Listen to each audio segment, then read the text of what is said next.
ఇంకా మీకు అనుభవం ఉంది కనుక దీర్ఘంగా మాట్లాడకుండా మీరు మేము చెప్పే 10 వాక్యాలు మీరు ఒక వాక్యంలో చెప్పగల శక్తి ఉంది మీకు. సో ఆ విధంగా మాట్లాడితే మనం సమయం కూడా వృధా కాకుండా ఉంటుందని గౌరవ సభ్యులను కోరుతా ఉన్నాను. చంద్రబాబు గారు అంతా తెలివితేటలైతే లేవు అధ్యక్ష. సో ఆయన చాలా తెలివికలవాడు. అది ఏం మాట్లాడాలో మరి రాసిస్తే అదన్నీ చదివేస్తాం సపరేట్గా. అధ్యక్ష, మా ప్రసంగం ఎట్లుంటుంది? బట్టి గారు చెప్పిన ప్రసంగాన్ని బట్టి మా ప్రసంగం ఉంటుంది. ఇకపోతే అధ్యక్ష,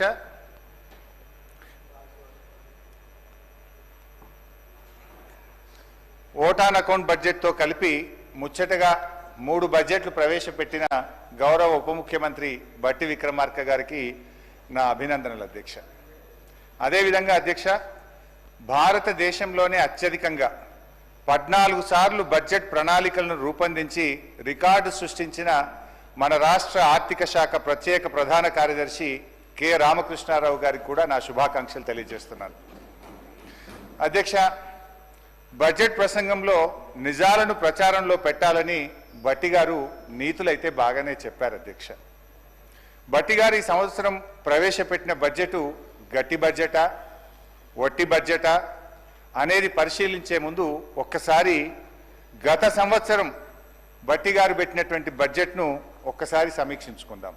before we go to this year, ఒకసారి లాస్ట్ ఇయర్ బట్టి గారు పెట్టినటువంటి బడ్జెటు ఎలా ఉంది దాన్ని సమీక్షించుకొని నేను ఈ సంవత్సరం బడ్జెట్లోకి వస్తాను అధ్యక్ష. వారు అప్పుడు ఏమన్నారంటే అధ్యక్ష, బట్టి గారు మీద ప్రసంగం ఉందా లాస్ట్ ఇయర్ది పంపాలి, నా కాపీ నాది మొత్తం మీ ప్రసంగంలో నుంచే నా స్పీచ్ ఉంటుంది, పంపంటే కాపీ పంపుతారు, 2 తెచ్చుకున్నా. అధ్యక్ష, బట్టి గారు గత బడ్జెట్లో పోయినసారి ఇదే సభలో చదివినప్పుడు ఏం చెప్పారంటే అధ్యక్ష, పేజ్ నంబర్ 6, 10 ఏళ్ల తర్వాత వాస్తవానికి దగ్గరగా ప్రణాళికాబద్ధమైన బడ్జెట్ను తొలిసారిగా మా ప్రభుత్వం శాసనసభలో ప్రవేశపెట్టింది అని అన్నారు అధ్యక్ష. ఇది అబద్ధమా నిజమా ఇప్పుడే తేల్చేద్దాం. గత బడ్జెట్లో 2,91,159 కోట్లని గొప్పగా చెప్పుకున్నారు. ఇది వాస్తవిక అంచనాలు అని చెప్పారు. నేను ఆ రోజే చెప్పాను అధ్యక్ష, ఇది అవాస్తవిక అంచనాలు, ఇది రీచ్ కాదు అని చెప్పి నేను ఆ రోజే ఈ సభలో చెప్పాను అధ్యక్ష. ఇవాళ రివైజ్డ్ ఎస్టిమేట్లో ఏం పెట్టారు అధ్యక్ష? 27,000 కోట్లు తక్కువ చేసి చూపారు. ముఖ్యమంత్రి గారు నిన్నో మొన్నో ఎక్కడో మాట్లాడుకుంటూ మా బడ్జెట్ 60-70 వేల కోట్లు లోటు ఉంటుందని చెప్పి ముఖ్యమంత్రి గారు సెలవిచ్చారు అధ్యక్ష. అంటే గతంలో మీరు చెప్పిన అంచనా అవాస్తవము అని ఈరోజు తేలిపోయింది అధ్యక్ష. అధ్యక్ష, ఫస్ట్ ద ప్రామిస్ రిఫార్మ్స్ అంటే ఈ కాంగ్రెస్ది ఒక సూట్ అయ్యేటువంటి ఒక చిన్న కోడ్ చెప్తాను అధ్యక్ష. First they promise reforms, then they reformed their promises. అధ్యక్ష, పైన చెప్పిన కొటేషన్ ఎవరు చెప్పిండ్రో కానీ ఇది కాంగ్రెస్ పార్టీకి బాగా సూట్ అవుతుంది అధ్యక్ష. ఎన్నికల ముందు మార్పు పేరిట వాగ్దానాలు ఇచ్చారు, ఎన్నికలయ్యాక ఆ వాగ్దానాలను ఏమార్చారు. సింపుల్గా స్ట్రైట్గా చెప్పాలంటే అధ్యక్ష, ఎన్నికల ముందు ఏమన్నారు? ఎల్ఆర్ఎస్ వద్దు, నో ఎల్ఆర్ఎస్ నో బీఆర్ఎస్ అన్నారు. ఎల్ఆర్ఎస్ ఉచితంగా చేస్తామన్నారు. కానీ ఇప్పుడు ఏమంటున్నారంటే ముక్కుబిండి ఎల్ఆర్ఎస్ వసూలు చేస్తాం, ఎల్ఆర్ఎస్ కట్టాల్సిందే అని ఇలా పేద ప్రజల రక్త మాంసాలు పీల్చి ఇలా ఎల్ఆర్ఎస్ ను వసూలు చేస్తా ఉన్నారు. రెండవది అధ్యక్ష, ఆనాడు బట్టి గారు, సీతక్క గారు, ఉత్తమ్ కుమార్ రెడ్డి గారు ఫార్మాసిటీకి మేము భూములు సేకరిస్తా ఉంటే ఆ రోజు అక్కడ పాదయాత్ర చేసి పచ్చటి భూములు ఎలా తీసుకుంటారు, మా ప్రభుత్వం అధికారంలోకి వస్తే ఫార్మాసిటీ భూములు తిరిగి వాపస్ ఇస్తాము అన్నారు. ఈరోజు ఏమంటున్నారు అధ్యక్ష? ఇంకా 14,000 లాక్కుంటాం, ఈ 16,000 ఇచ్చులేదు కానీ ఇంకా 14,000 లాక్కుంటామని చెప్పి బలవంతంగా ఇలా రైతుల నుంచి భూములు సేకరించి ఆ ఫార్మాసిటీ పేరును అందంగా ఫ్యూచర్ సిటీ అని చెప్పి పెట్టి ఇవాళ తిరిగి భూములు లాక్కుంటున్నారు అధ్యక్ష. ఆనాడు ప్రభుత్వ భూములు అమ్మితే, నిరర్ధకమైన ఆస్తులు అమ్మితే ప్రభుత్వ భూములు ఎట్లా అమ్ముతారు, ఇది పెద్దలిచ్చిన ఆస్తి, రేపు బొందబెట్టడానికి జాగుండదని గంభీరమైన ఉపన్యాసాలు చేశారు. ఇవాళ ఏమంటున్నారు? బరాబర్ భూములు అమ్ముతామంటున్నారు. ఇవాళ 30,000 కోట్ల రూపాయల భూములు అమ్మకానికి పెట్టినారు అధ్యక్ష. అంటే అప్పుడేమో they promised reforms, now they reform there promises. ఈ రకంగా ఉంది అధ్యక్ష. ఇకపోతే అధ్యక్ష, గత సంవత్సరం బడ్జెట్లో చెప్పిన కొన్ని విషయాలు పరిశీలిద్దాం. పేజ్ నంబర్ 15 అధ్యక్ష. పోయినసారి బట్టి గారు చెప్పినటువంటి బడ్జెట్లో పేజ్ 15 బట్టి గారు చూసుకోండి. పేజ్ 15లో ఏమన్నారంటే అధ్యక్ష, రైతుకు నిజమైన మేలు జరగాలనే ఉద్దేశంతో మా ప్రభుత్వం ఒక్కసారి 31,000 కోట్ల రుణమాఫీ చేయాలని సంకల్పించింది. ఇప్పటికే ఇచ్చిన మాట ప్రకారంగా 2 లక్షల రుణమాఫీకి అవసరమైన 31,000 కోట్ల రూపాయలను సమీకరించుకున్నాం. అంటే డబ్బులు రెడీ పెట్టుకున్నాం. ఈసారి బడ్జెట్లో ఏం చెప్పిన అధ్యక్ష, 20,000 కోట్లు మాత్రమే చేశారు అని చెప్తున్నారు అధ్యక్ష. పోనీ మిగతాది ఎప్పట్లోగా చేస్తారో చెప్పడం లేదు అధ్యక్ష. ఇంకా ఆ ఉపన్యాసంలో బట్టి గారు ఎంత దూరం పోయి మమ్మల్ని విమర్శించిందంటే అధ్యక్ష, సిగ్గుచేట అధ్యక్ష.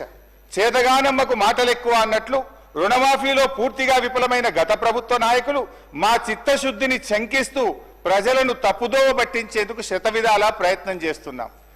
ఇవాళ ఎవరు చేతగానోళ్ళు అధ్యక్ష? ఇవాళ చేతగానోళ్ళు ఎవరు? మాట తప్పినోళ్ళు ఎవరు? చిత్తశుద్ధి లేని వాళ్ళు ఎవరో ఈ శాసనసభ సాక్షిగా ఈ రాష్ట్ర ప్రజలందరికీ అర్థమైంది కదా అధ్యక్ష.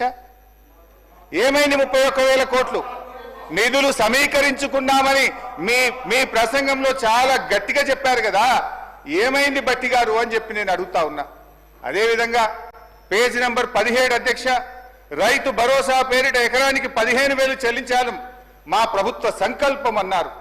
ఏమైంది మీ సంకల్పం? ఎక్కడ పోయింది మీ రైతు భరోసా పథకం? పేరు మార్చారు తప్ప 15,000 ఇవ్వలేదు. పోయిన బడ్జెట్ స్పీచ్ లో 15,000 ఇస్తామని చెప్పి స్పష్టంగా మీ ఉపన్యాసంలో చెప్పారు. వానకాలం ఎగబెట్టిండ్రు, యాసంగికి 12,000 అన్నారు. ఆ 12,000 కూడా సగం మందికి కూడా ఇవ్వని పరిస్థితి ఉన్నది అధ్యక్ష. అధ్యక్ష పేజ్ నంబర్ 27 అధ్యక్ష, పేజ్ నంబర్ 27లో బడ్జెట్లో రైతులతో పాటు కౌలు రైతులకు గతంలో కన్నా భిన్నంగా రైతు భరోసా సాయాన్ని ఇవ్వడానికి మార్గదర్శకాలు చేసుకున్నాం. కౌలు రైతులకు రైతు బీమా కూడా ఇస్తాం. ఎంత గొప్పగా చెప్పిండ్రు అధ్యక్ష. అది విన్న కౌలు రైతుల గుండెలు ఉప్పొంగినాయి ఆ రోజు. కానీ ఇవాళ అదే కౌలు రైతుల గుండెలు ఔసిపోతున్నాయి అధ్యక్ష. ఎందుకు? ఇప్పుడు ఏమంటున్నారంటే రైతులు కౌలు రైతులు మీరే ఇద్దరు చూసుకోవాలని చెప్పి వ్యవసాయ మంత్రి గారు సెలవిచ్చారు అధ్యక్ష. కౌలు రైతుల బీమా గురించి అయితే మొత్తానికే మర్చిపోయింది అధ్యక్ష. ఈసారి బట్టి గారి బడ్జెట్లో కౌలు రైతుల ప్రస్తావనే లేకుండా పోయింది అధ్యక్ష. ఇకపోతే అధ్యక్ష పేజ్ నంబర్ 19, పేజ్ నంబర్ 19లో బట్టి గారు ఫసల్ బీమా పథకంలో చేరాం, అమలు చేస్తాం, రైతులు పైసా ఖర్చు లేకుండా మొత్తం ప్రీమియం ప్రభుత్వమే చెల్లిస్తుంది అంటే మేము కూడా సంతోషపడి ఇక్కడ కూర్చొని బల్లలు కొట్టినాం అధ్యక్ష. సంతోషపడ్డాం అధ్యక్ష. బడ్జెట్లో 1,300 కోట్ల రూపాయలు పెట్టామని చెప్పారు. మరి ఏమైంది? ₹1 విడుదల చేసింది లేదు, ఫసల్ బీమా అమలు చేసింది లేదు.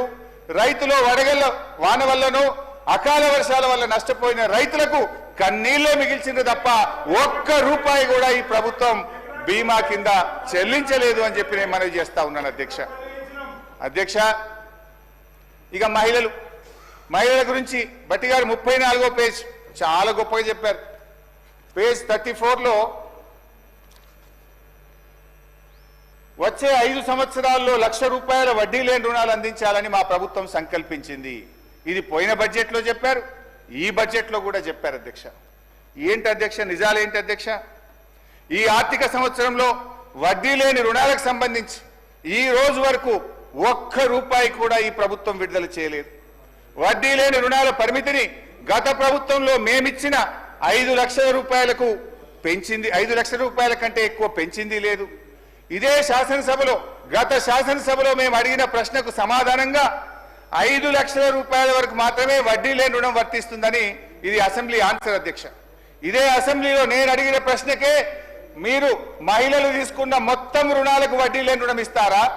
ఏ రకమైన పద్ధతుల్లో మీరు మహిళలకు వడ్డీ లేని రుణం అందిస్తారు అంటే ఆనాటి బీఆర్ఎస్ ప్రభుత్వం ఇచ్చిన జీవో 15కు అనుగుణంగా జీవో 27 12/3/2015లో బీఆర్ఎస్ ప్రభుత్వం ఇచ్చిన జీవో ప్రకారమే 5 లక్షల రూపాయల వరకు మాత్రమే వడ్డీ లేని రుణం వర్తిస్తుందో అని ఇదే అసెంబ్లీలో చెప్పారు.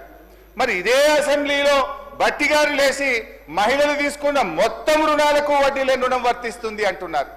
అంటే మహిళా మంత్రి సీతక్క గారు చెప్పింది నిజమా? ఆర్థిక మంత్రి బట్టి గారు చెప్పింది నిజమా? ఎంతకాలం మహిళలు ఈ రకంగా మోసం